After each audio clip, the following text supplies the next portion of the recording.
श्रीमद् भागवत महापुराण प्रथम खंड। भगवान कृष्ण की जय। नारायण। मेरे श्रोतागण, उनके परिवारों की रक्षा करना।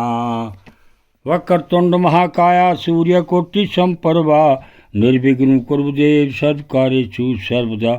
ओम जयंती मंगला काली भद्रकाली कपालिनी दुर्गा क्षमा शिवा दात्री स्वाहा स्वदा नमस्ते। माँ भगवती रक्षा करना। कथा का पाठ 190A।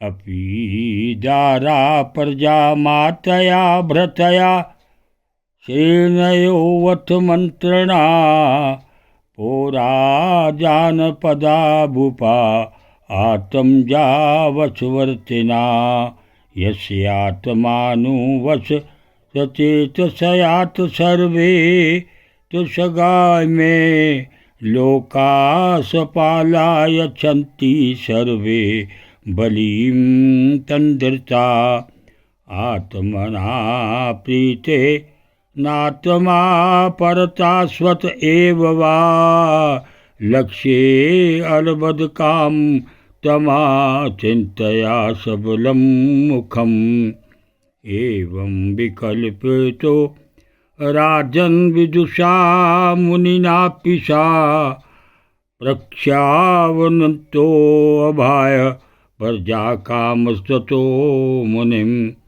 चित्रकेतुर्वाच भगवन् किं नाविदन्त तपो ज्ञान समाधिभिः योगिना ध्वस्त पापाना बहिरन्ता शरीरषु तथापि पृच्छतो ब्रूया ब्रवनात्मनि चिन्ततं भवतो विदुष सच्यापि चोदिष्ट वंदनो गया लोकपालेरपि प्रार्थार साम्राज्यवर यसंपदा नानंदन तय प्रजम्मा अर्चु क्षतूत काम निपापरे तत्तापाहि महाभाग पूर्वेशः गतं तमा यथा तरमे बुस्तार प्रजया तद्विदेहिना। राजन, तुम्हारी रानियां, प्रजा, मंत्री, सलाहकार, सेवक, व्यापारी, अमात्य, दीवान, नागरिक, देशवासी, मंडलेश्वर, राजा और पुत्र तुम्हारे वश में तो है ना। सच्ची बात तो यह है कि जिसका मन अपने वश में है उसके ये सभी वश में होते हैं। इतना ही नहीं, सभी लोग और लोकपाल भी बड़ी सावधानी से उसे भेंट देकर उसकी प्रसन्नता चाहते हैं। परंतु मैं देख रहा हूँ कि तुम स्वयं संतुष्ट नहीं हो। तुम्हारी कोई कामना अपूर्ण है। तुम्हारे मुंह पर किसी आंतरिक चिंता के चिन्ह झलक रहे हैं। तुम्हारे इस असंतोष का कारण कोई और है या स्वयं तुम ही हो। परीक्षित महर्षि अंगरा यह जानते थे कि राजा के मन में किस बात की चिंता है, फिर भी उन्होंने उनसे चिंता के संबंध में अनेकों प्रश्न पूछे।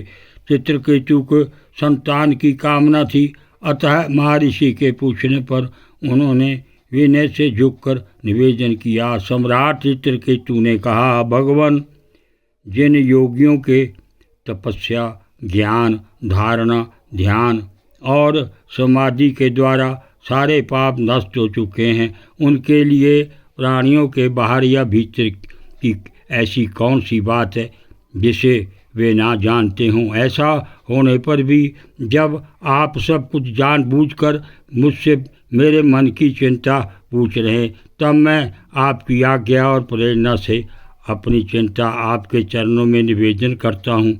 मुझे पृथ्वी का साम्राज्य, ऐश्वर्य और संपत्तियाँ, जिनके लिए लोकपाल भी लालायित रहते हैं, प्राप्त हैं, परंतु संतान ना होने के कारण मुझे इन सुख भोगों से उसी प्रकार तनिक भी शांति नहीं मिल रही जैसे भूखे प्यासे प्राणी को अन्न जल के सिवाय दूसरे भोगों से।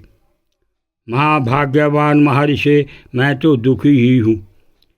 पिंडदान ना मिलने की आशंका से मेरे पितर भी दुखी हो रहे हैं। अब आप हमें संतान दान करके परलोक में प्राप्त होने वाले घोर नरक से उबारिए और ऐसा व्यवस्था कीजिए कि मैं लोक परलोक के सब दुखों से छुटकारा पा लूँ। ओम नमो भगवते वासुदेवाय।